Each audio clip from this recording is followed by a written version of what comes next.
Top quality और consistent performance के लिए सिर्फ सिल्वर पंप नाम याद रखना।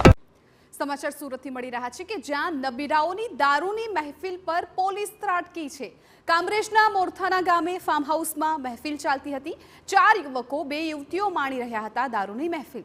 વિદેશી દારૂની બોટલો, 2 લક્ઝરિયસ કાર જપ્ત કરાઈ। તમામ નબીરાઓની અટકાયત કરી કાર્યવાહી હાથ ધરાઈ છે। કે મોરથાના ગામની સીમમાં સિરવલ અંબરલેન્ડમાં આવેલ ફાર્મ નંબર 69માં 4 યુવાનો તથા 2 યુવતીઓ બેસી અને દારૂની પાર્ટી કરે છે। જે બાતમી હકીકતના આધારે સદર ફાર્મ ઉપર જઈ રેડ કરતા સદર જગ્યાએથી 4 પુરુષ ઈસમો તથા 2 યુવતીઓ દારૂ પીધેલી હાલતમાં મળી આવેલ તથા તેમની પાસેથી પાણીની બોટલ, 2 વોડકાની ખાલી બોટલ તથા એક વોડકાની બોટલમાં 300 ml જેવો વિદેશી દારૂ મળી આવેલ।